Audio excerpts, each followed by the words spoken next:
Just almost reaction. This is how NATO prepares to deploy 800,000 troops against Russia by general task and purpose.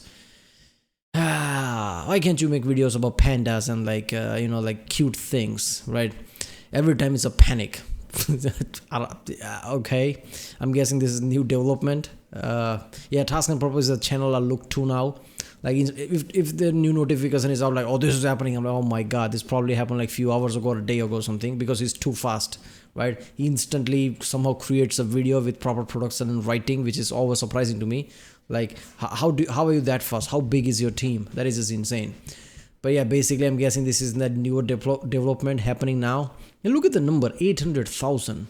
Russia already put million in Ukraine or something from their side, not to mention how many Ukrainians. The numbers are like ridiculous nowadays. Like, I've watched a lot of history videos in past 3-4 years in this channel, and I realized like 100,000, 200,000, oh, that's a big number. 500,000, that's like, oh, that's gigantic. 500,000, that's what Napoleon used, and like lost 90% of that against the Russian campaign. These are big numbers. In World War One, like few 100,000, like near a million, oh my god, that's like, World War just took the whole another level, 100 million, right? And World War Two was way too intense for that. This is not World War One, but Russia already like million plus, now 800,000, just like they're just readying. NATO is just readying. If war happens, it's gonna go higher. So in today's world, scale is too ridiculous, right? This number in the past, if somebody had 800,000 troops in any time, Roman time, and any time you can think of, they would be the dominant force. The end, basically dominate the whole world, right? If Genghis Khan used 800,000 troops to attack, most of the Europe would have been destroyed, right? This is some insane numbers, but yeah. But let's hope YouTube doesn't go insane with this video, because nowadays YouTube, just anything even come close to an issue, YouTube suddenly just yellow flag it, right? I don't know how task and purpose and people like that are surviving. Probably not through YouTube monetization, sponsorship, and Patreon or something. I hope people help channels like this, because YouTube is like becoming a place where none of this can happen, right? I'm a reaction channel, and even I'm noticing it. Right, I don't care about monetizing that much, right? Because I don't care about that. I don't get that much view anyway. But I'm noticing like every single video is yellow flagged, and I panic because like too much yellow flag. And what if YouTube suddenly decide like this channel is problematic? So whenever there's yellow flag, I don't care about monetization, but I worry about it. Like, I want to have too many videos with yellow flag there. But yeah, let's see if this video gets yellow flagged or not. Let's do this one.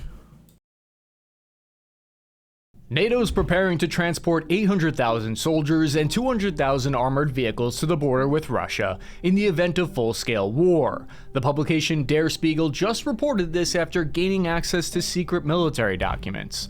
But moving that many troops would be a massive undertaking, unlike anything we've seen in recent history. How does NATO plan to achieve that goal? What challenges are there to deploying that many soldiers across the world? And what are some of the strengths and weaknesses of a collective defense alliance? If you want peace, prepare for war. Key to understanding NATO's plan are 5 new transportation routes. Of course, our Roman general said that. Each one centered around a different port where transportation ships would be filled with troops and vehicles. And over the past year or two, there have been profound changes in NATO. We have new war plans for the first time in 35 years. We have new force and readiness models. They make 700% more European troops available to me as the Supreme Allied Commander than just a couple of years ago. But before you start digging a fallout shelter in your backyard, keep in mind that every Supreme Allied Commander Europe? So you're saying he has a supreme control over everything? This one guy? That's insane. Major power, including Russia, North Korea, Iran, and China, have contingency plans just like this one. Actually, I'm not sure. I told you. I said that, right? Is this a new axis? And Korea, people told me like, Iran, not really China. axis. But look at that, right? Russia, North Korea makes sense. Iran again makes sense. And China's like, screw it, why not? Because we are going against something like USA and things constantly. And we have like strong communistic, ambitions. It usually usually it doesn't ally with free and democratic world, so might as well type of way. So that's the new axis, is that it? I hate it whenever there's like clear groups in the world stage. It's like you can see it, you know war is coming, gigantic war. And when you really analyze World War II, what Hitler was doing, how people were like, oh, Hitler is just like fine, let's not worry about it, before really worry about it with Poland and like Warsaw, right? There was like significant time between that where like threat was rising slowly and everybody's like kind of starting panicking. I'm thinking that's the stage we are at. We're like, oh, surely nothing's gonna happen before something happens. Have contingency plans just like this one. Actually, I'm not sure if that makes me feel better or worse. The stated reason for the creation of these new movement corridors is because Russia's long-range missiles could destroy ports, bridges, or bases. Looking at this map, we can see all of Europe is within range of many different types of Russian ballistic missiles. This would severely limit transportation options and could make mobilizing troops under the current plan unsustainable. Redundancy is very important. That's why my squad leader nicknamed me Redundant. The northernmost new avenue would start by landing American troops in Norway for a cold opening to the war. For the first time in 2024, the US Army dropped off 200 armored vehicles and 300 supply containers here at the port of Narvik. 1,600 US Hummers are still being used. Hummer H1s, no less. There were H1, there is H2, was it? H3 was completely different, smaller and things. I'm pretty sure like Humvees were like stopped. I'm pretty sure what was the video I saw, like, oh, Humvees are being stopped or something. Obviously the GM stopped making it a long time ago. But I know military still use it. Like how good the car is, like reliable, that somehow they're still being used even when GM stopped making it.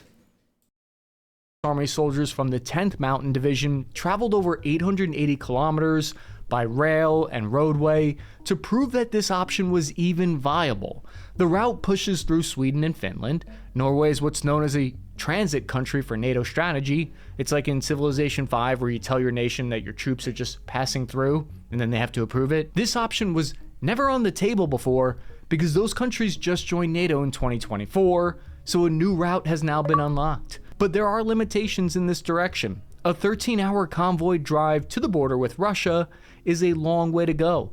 This long distance, as well as the limited amount of available port space, might limit the amount of heavy armor deployed through here. The officer who doesn't know his communications and supply, as well as his tactics, is totally useless. Take a look at this port of Bremerhaven in Germany. I mean, you're officer. If you're officer and you don't know all those logistical things, what are you officer of? US General Ben Hodges said Bremerhaven and Hamburg are actually the most important seaports on which the alliance depends for military equipment. It's a massive 80,000 square meter center that can offload 370 pieces of armored vehicles from a transport ship in 14 hours. So it can handle an entire armored brigade in a day. I don't know why is this so weird to me. I seeing helicopter move like that on wheels. Like helicopters are supposed to move like that. Yeah, military helicopters have wheel, right? That's something. Then there are railroads located right on the port that send equipment straight to the eastern border of Poland. This is key because otherwise that's a 1,200 kilometer drive. If you tried to convoy tanks that way, you'd have to replace tracks, eat up enormous amounts of fuel, and run down your equipment. You'd be cooked before you even got to the fight. The secret documents obtained by Der Spiegel reveal that the A2 highway would play a major role in the mobilization. The A2 highway is the Autobahn to Armageddon. If this ever actually happened, it would be the real highway to hell. It runs in 2 lanes in each direction with a shoulder for over 1,000 kilometers through Germany, Poland, from east to west. It's the fastest, shortest east to west route. But one of the vulnerabilities... I don't know what's funny thing is there's Mercedes, there's Volkswagen Golf, and then a BMW is coming and tank is just going by. Like, it's normal shit, that's what happens. We have these like proper German cars here, like costly German cars, costly compared, right? And there you go, a tank. It's the fastest, shortest east to west route. But one of the vulnerabilities of the A2 highway is that it has several bridges that would be key targets for Russian missile attacks or sabotage. Moscow has already been linked to arson attacks throughout Europe. That's why NATO would deploy additional temporary bridges. Poland has been upgrading the strength of... Yeah, and also not to mention if Iran is with Russia, which kind of is. Iran is known for like small drones and anywhere drone warfare, right? So they could just use those drones to attack these places. Undetectable small drones, which is like kind of like problematic. The Amazon drones, like I said, it's been used in Ukraine and things, right? of their bridges quietly along this A2 route, partly so that they can carry the increased weight of the M1 Abrams tanks that can weigh around 70 tons. What makes this whole story worthy of looking at is because both sides are no longer just putting pen to paper on these contingency plans. They're putting actual brick to mortar and physically building out the infrastructure to support a full-scale war. To give you an idea— See, that's the fucked up thing. Whenever like major scale things like multiple countries come together with a plan and actually executes it, 90% of the time that means something's gonna happen and they're preparing for it, because this kind of preparation doesn't happen unless they're really sure, like enough intelligence has come through that gives them enough probability percentage like this probably gonna happen, let's prepare for it, which is like even more fucked up thing, which means future kind of looks bleak. Of just how many assets need to be moved, the NATO security alliance is made up of 32 different countries and a military strength of 3.3 million active duty soldiers. Between them, they operate 22,300 aircraft, 2,250 naval ships, and over 870,000 ground combat vehicles, including 11,300 main battle tanks. But all of those assets are only useful if you can effectively transport them to various locations that they would be needed on the eastern flank. Welcome to my barely credible defense briefing on America's part of the plan. Please take a seat. Thank you very much. First slide. Deploying large conventional forces is relying on America's strategic rail corridor network, as seen here in the red lines. It consists of 35,000 miles of freight track that are a priority for national defense. They connect to 193 military bases. You don't even have to talk about America, man. America's basically armed to the teeth in every single way, whether it's interstate or railway. I won't be surprised if there's like 50 different contingency plans already in place if something goes wrong over and over again, right? Of course, there are things like this. Of course, there's a rail network. They can basically take you from east to west coast like that, right? I mean, Euro Truck Simulator made me think that Europe is like littered with awesome highways and strong highways. Why can't you use that? Across the country with seaports on the east and west coast. Privately owned train companies like Union Pacific give the Department of Defense priority access in emergency situations. For deployment to the European theater, there are two main seaports that are used for embarkation, one at Beaumont, Texas, and the other at Charleston, South Carolina. This whole process would take about 3 weeks for a heavy armored brigade combat team from A to Z. Once at the port, the Navy's Sea Lift takes over. A privately owned company called American Roll-On Roll-Off is one of the only ones who uses a special kind of massive carrier to transport across the Atlantic. The ro-ro ship called Endurance can carry 1,333 different pieces of heavy armored equipment, which is basically an entire armored brigade combat team in one single lift. From what I can tell, they have 5 of those massive civilian ships dedicated to the European theater, which means the US can surge about roughly 5 brigades of about 6,500 armored pieces for 20,000 soldiers within 3 to 6 months. Listen to US General Ovos, commander of the Transportation Command, explain how important this is. We cannot do our job every day without our strong commercial partnerships. In fact, 90% of our passengers flow through commercial operations, and day to day, 97% of our sustainment goes through commercial sea lift, and it provides us an asymmetric advantage. American Roll-On Roll-Off company is actually owned by a Norwegian. I mean, that doesn't surprise me. Like, I was seeing those graphs of how many like commercial ships and cargo ships basically is in like Pacific, Atlantic, and places like that, and it's just like littered, right? There is way too many ships in the seas nowadays, like constantly, like too many cargoes being shipped. So yeah, military can spend all the money they want. It can have ridiculous spending, but it's not gonna match that, right? So it's you know, it's better to use that and be efficient like that, right? Company. Warfare today requires more than investment in defense budget. It requires the cooperation in a defense alliance of each nation's civilian assets like ships and rail networks worth billions of dollars.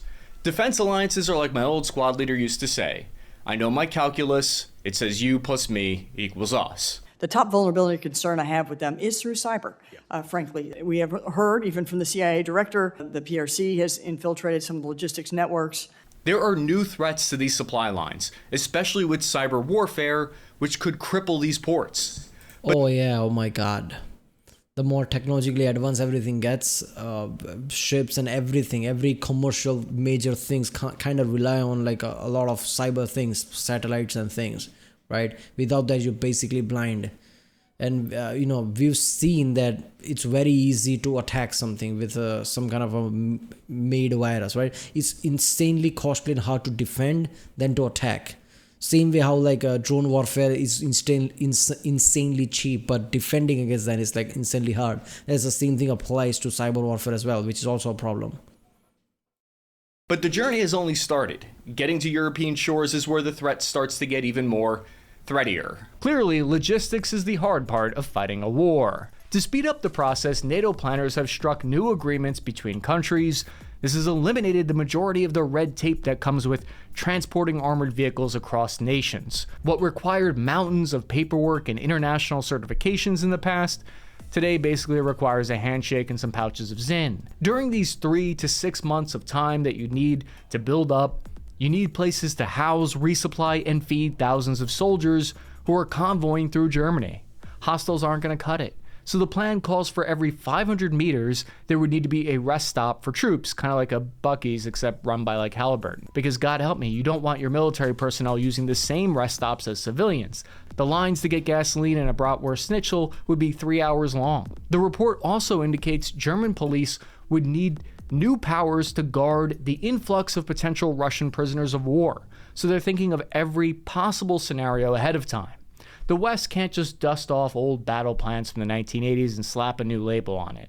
While the geography of the Fulda Gap and the Hof Corridor haven't changed, how they would be used and defended has changed dramatically. Keep in mind, the last major mobilization plan for NATO was from the 1980s. It was built to fight the Soviet Union on the border of West Germany. The potential front has moved 800 kilometers to the east since then. A lot of people might not know this, but before the collapse of the Soviet Union, construction of highways in Poland was very limited and slow. This animation shows us the Finnish-Polish highways in green starting from 1970. So you can see that it wasn't until 2013 that the A2 motorway, the east to west route, was largely finished, making this kind of journey more possible. How are you supposed to fight a war? There isn't even a road that gets.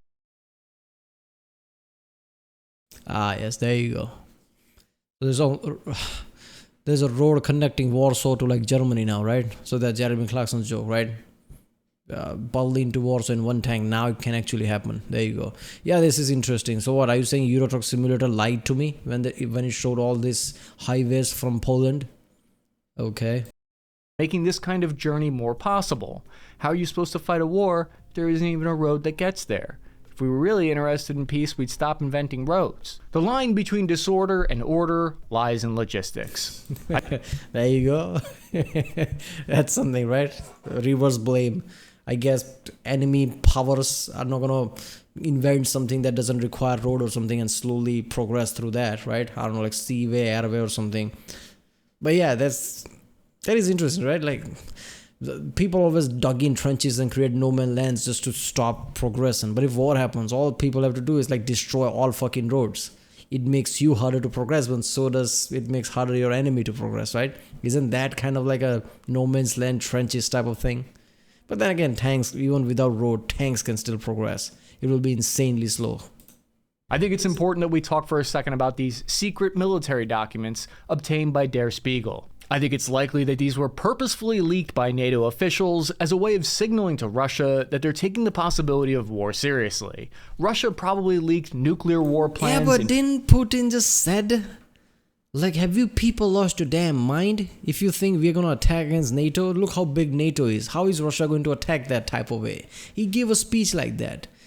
And based on his emotion and the way he was speaking, it felt like he's basically saying like, yeah, we attack Ukraine for whatever reason, but we're not going to attack NATO. If anything, I've been afraid of NATO, and that's why I'm doing all these things, to keep NATO away, right? Attacking NATO, it feels stupid type of way. And it just made me think like, oh, look at that. Maybe there's not going to be a major war, right? But again, who knows in the end of the day, right?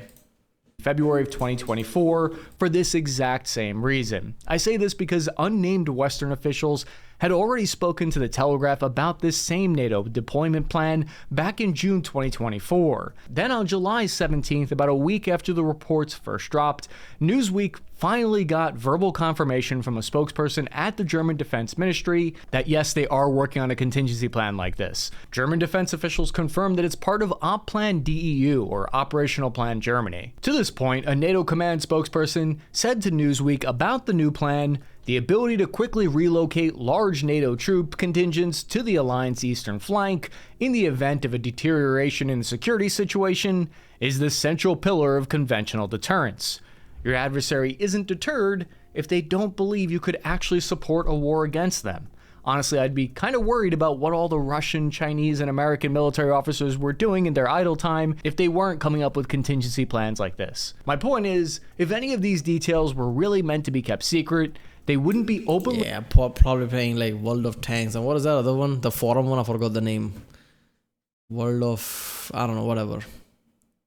Right? What is the forum thing? Why am I forgetting? Yeah, basically playing games like the strategy games, strategy, military games, probably doing that shit, right? Just honing their skill. There you go. But then like Trump said, if I come to power, I'm going to pull out of like NATO or something and not answer or something. Doesn't that causes instability? Like I'm pretty sure 800,000 troops, a lot of them are American as well. Confirmed and leaked for months. It's important that we keep in mind when watching war hype videos or reading articles about this topic that NATO's official stance is that they want to avoid war with Russia. My job is to deter, both in my NATO role and in my U.S. role. My primary job is to deter aggression and to avert a war, not to fight one. Even U.S. intelligence reports believe that Russia's not seeking direct military action with NATO as of now. I don't view contingency plans from Russia or the United States as suggesting that this will happen tomorrow or that either side wants war. Although that is certainly possible, personally I view them as an attempt to show your adversary that you're prepared for war in order to prevent it. However, it's crucial to consider counterpoints to NATO's strategy. Critics argue that large-scale military preparations like this one could escalate tensions unnecessarily and provoke a security dilemma.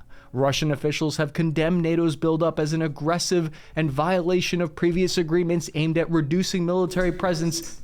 So attacking Ukraine isn't a aggression and violation. Yeah, Russia can say, okay, developing troops at my border is a aggression. Germany and everybody else can say like you invading Ukraine is violence, like you coming close to us is violation to us. Poland can say you're literally at our border now. Knowing our history, that's a violation, right? Near their borders.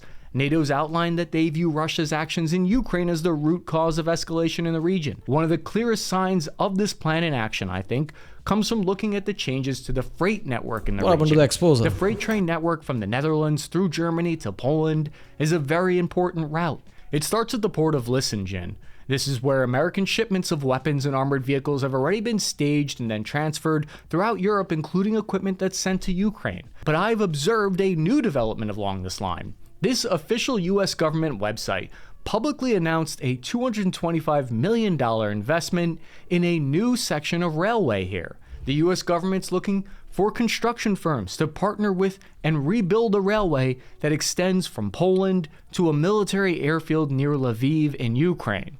The official reason for this is to help Ukraine's economy export agricultural products. Unofficially, though, open source analysts believe that it's a way to rapidly expand It's all about the corn, man. It's all about the weeds and corn. Open the box, move all the weed. What the fuck is that? Oh, those are just M16s and AR-15. It's all fine. It's all fine. AR-15s are military, right? M16 or something, right? It's just like defense for the farmers. There you go. That's what that is.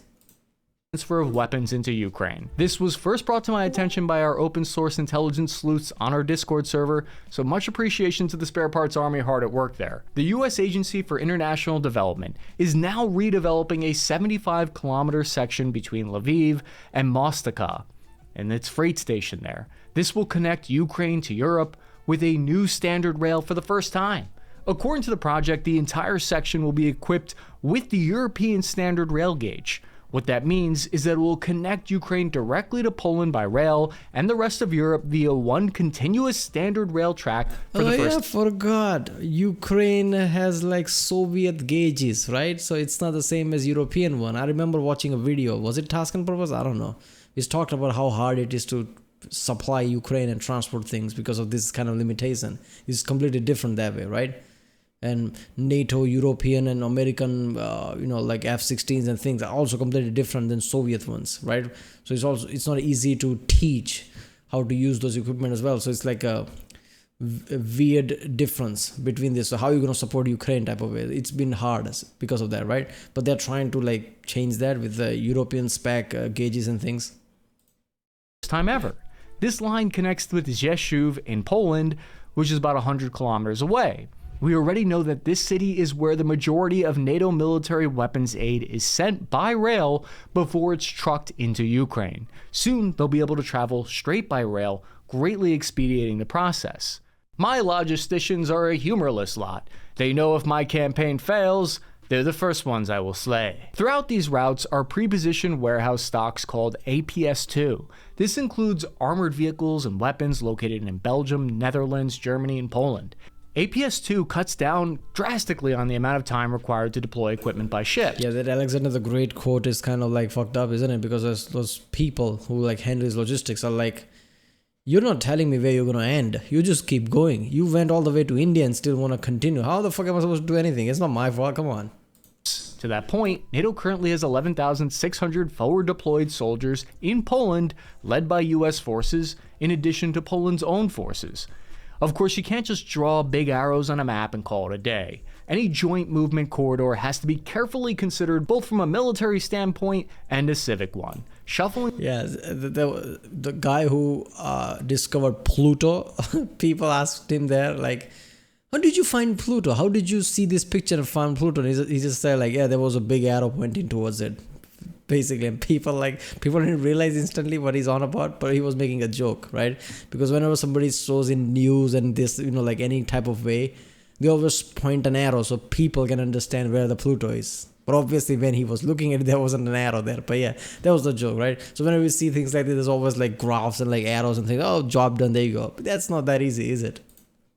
Foreign troops back and forth across multiple countries isn't as simple as a drive from point A to point B. There are numerous factors that hinder a country's military from getting to the front lines, including things like weight limitations on bridges. Another planned avenue would run from ports in Italy to Slovenia, Croatia, and Hungary. There are plans to fly into Turkey and then move from there as well. I remember when my battalion was mobilized to Latvia, our Strykers, armored vehicles, were offloaded from ships at ports. Movement by sea like this is way less maintenance intensive than flying armor in by... Yeah, but isn't like Turkey, even though it's like part of NATO, kinda like moving towards Russia in support of them, right? Trying to veto things whenever it can, just in support of Russia type of way. Isn't Turkey in like weird place, like where the allegiance lie type of way? I don't know. I don't know much about that. I have to look for it, but I'm pretty sure that's the case, right? I don't know. Air. We are exercising sea lift capacity, which is shallow draft sea lift running essentially a network below the network of airplanes, because it will fully consume our airlift fleet if we fly everything. Which is much less efficient. So why are there so many different avenues of approach? In the past, everyone was consolidated at as few major bases as possible, these giant FOBs or forward operating bases. But this new way of spreading out is because of a new emerging military doctrine that calls for widely dispersed operations. The new plan calls for decentralized operations by small units located far away from large permanent bases that are vulnerable to missile strikes. We've already seen how efficient widely dispersed tactics can be. Just look at how the Houthis have continued their missile strikes in the Red Sea by spreading out and largely avoiding punishing American airstrikes. So NATO's spending $2.7 billion on expanding the Romanian 57th Air Base to become its most important base near Ukraine. It'll become the largest NATO base in Europe, with a perimeter more than 30 square kilometers. The base will have additional runways for more fighter jets and C-17 strategic airlift to fly troops and equipment into. The 57th Air Base in Romania is expanding to house 10,000 NATO personnel. Amateurs talk about tactics, but professionals study logistics. NATO is not only changing how they physically move troops to the That is so true, right? Everybody on a war table plays some kind of a video game, strategy game, talks about tactics and that. Who's going to talk about logistics? That's the main war, right? Everything comes later. Even in governments that apply, even every single thing, even in the major companies that applies. Who's the genius? Probably some guy sitting in a office, basically who's like handling logistics, have some degree in like statistical logistical degree and something, just like thinking of these complex things. That's where the actual meat of the thing is, right? Everything else is like amateur. front. They're also adjusting how they invest in collective defense.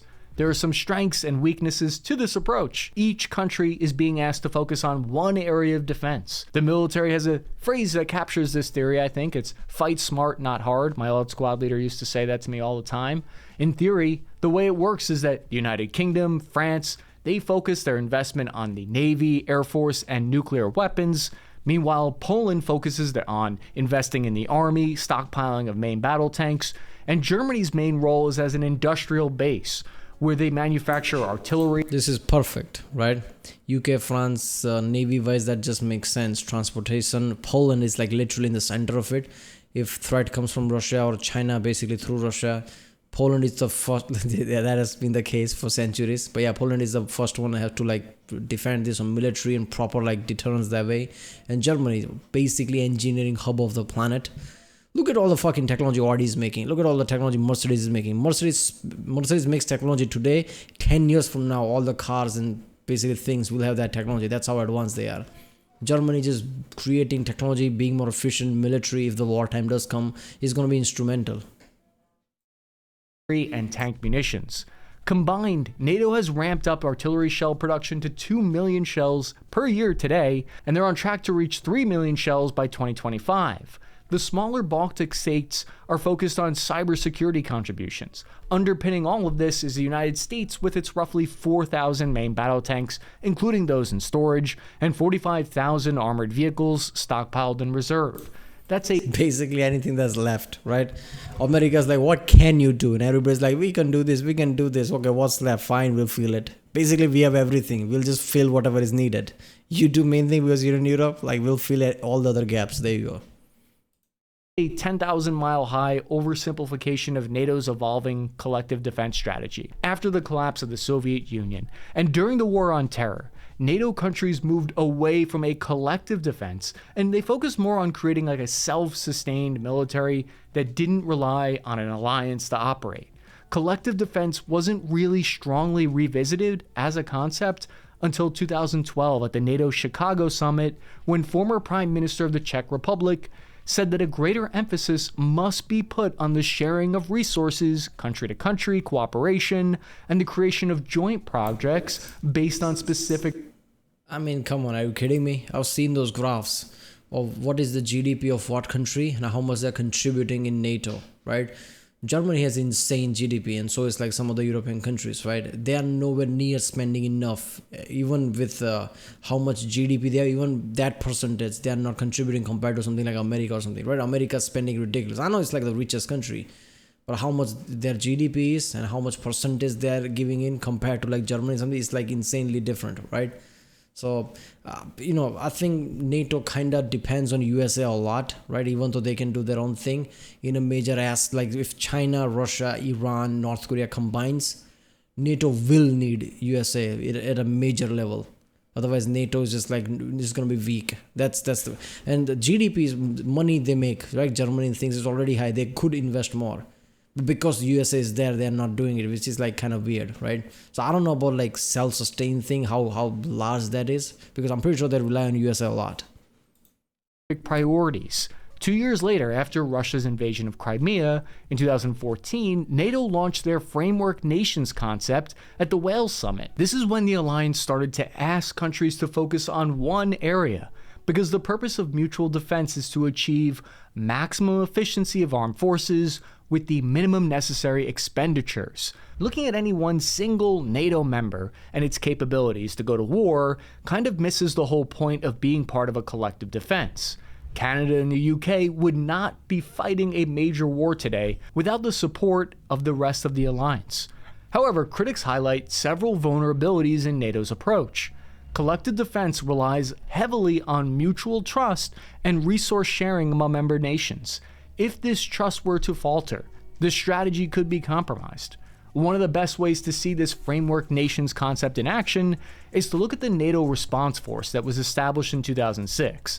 It's gone from 13,000 personnel to 40,000 personnel, and now it's just announced that it will be grown to 300,000 strong force. In 2024, it was rebranded as the Allied Reaction Force to illustrate its change in mindset to collective defense. NATO Secretary General Stoltenberg explained this plan as part of their updated strategy. So it's a 3-tier force model. Tier 1 has 100,000 troops ready to deploy within 10 days. Tier 2 would have 200,000 troops ready within 30 days. And Tier 3 would have 500,000 troops ready for combat within 180 days.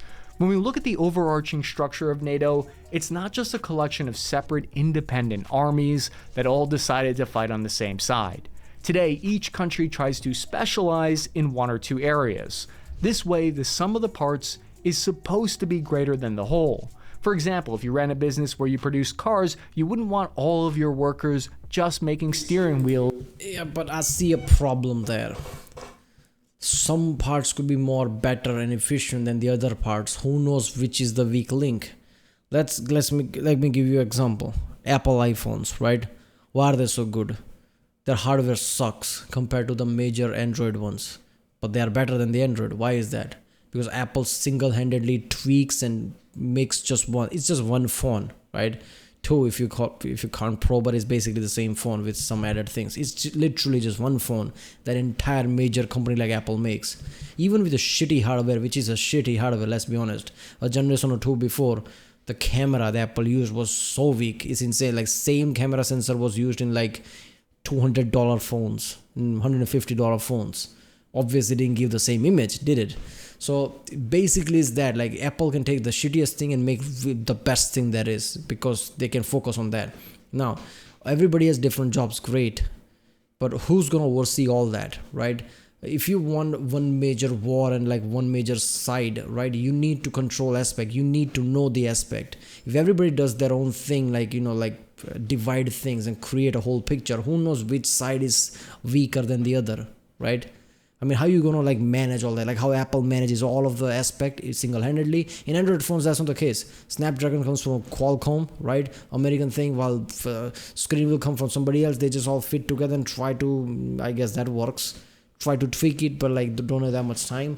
So I don't know, man, right? I mean, sure, this is kind of efficient and large scale, but if like World War II level shit comes where like Hitler and Germany was kind of strong, if things like that happens, I don't see Russia being that. But if something like that does happen with China-Russia alliance or whatever, will this approach be effective, or will be there like major weak links that could cause problems, right? I don't know. Even though those are an important part of the car. In collective defense, the same is true. You don't want every country focusing on building tanks. But there's a major vulnerability to collective defense. If every nation is specialized, this accepts more risk if the entire alliance doesn't stick together. One of the major points of contention in the alliance is the defense burden. How much should each member state contribute, and what happens if they don't reach the minimum amount? In 2024, at least 20 nations are expected to meet the 2% of GDP defense spending, compared to only 3 who met it in 2014. In 2024, that was the first year that the NATO's combined allies in Europe reached their goal of 2% of combined GDP on defense spending. 23 out of 32 members now meet that current goal. But nations have to trust their allies to come to their defense. Yeah, exactly, right? Germany, I'm pretty sure there was not spending enough what they could have compared to the GDP and things. I'm guessing they're like increasing now after, right? That was the thing. After Russia invaded Ukraine, they announced they're going to ramp up military things, which is basically that, right? Defense in the event of war. In the unlikely scenario that the United States or a major other country were to pull out of the NATO alliance, then specializing your forces just became a major liability. You're fucked. If US pulls out, like, yeah, nobody's gonna get afraid now. Not that other NATO powers are not strong. US is a major player. Instead of a strength. It's like one of those corporate trust fall exercises, but the stakes are a little higher. alliances have an inherent vulnerability, and that if each member isn't on the same page, it weakens their response. But there are no defense strategies that are without any risk and limitation. And this brings up another unique challenge to collective defense. There are some shared assets that are in demand, like air defense and strategic airlift capabilities. They're in short supply, including assets like early warning radar aircraft. NATO command needs to determine who gets priority and who does not. A reality of collective defense is that sometimes other nations' security might be judged as a priority over your own. Reports are now coming out that NATO has enough air defense equipment to protect 5% of its airspace on its eastern flank. How accurate that number is and exactly how it's calculated is up for debate, and doesn't include the role that other aircraft play in controlling airspace, but it reveals how airspace control is a major issue facing NATO, and collective defense can strain the limits of human trust because you might be sending your country's air defense to protect a more important region that's not your own. In an attempt to mitigate these risks, according to NATO leadership, they focused on preventing war in first place. The main move made here is that since 2015, NATO has forward deployed 4 international battle groups made up of a collection of different countries working in cooperation. The first thing we've done is we've responded to the Russian aggression by bolstering our presence along with NATO's presence on the eastern flank. We did that over the last 2 years. Since then, that number has increased to 8. They're spread out across Bulgaria, Estonia, Hungary, Poland, Latvia, Lithuania, Romania, and Slovakia. The theory, according to NATO, is that the presence of these troops will prevent a full-scale war. NATO's evolving logistics plan shows us the monumental, collaborative effort required to bolster collective defense. Challenges remain in balancing trust and resource allocation. But as NATO builds these new pathways, my hope is that they will lead to peace instead of war. The theory of Yeah, there you go. I don't know, man. Yeah, of course, like NATO's gonna prepare, right? This new leaked documents showed that. But I don't know, the Trump thing, if Trump does come to power, he might pull out of this, thinking that why do I care about Europe and whatever type of mentality, even though that's not gonna work in today's world, that will be a problem. But he might pull out, who knows, right? And if US pull out, NATO's insanely weakened. Would that be enough deterrent there? And like I said, if everybody has their specialized job, it sounds great, it's more efficient, but like there's gonna be weak links, right? And like he said, like, would people be agree with prioritizing some other place over their own if they are the ones spending a lot of money? What if that question rises?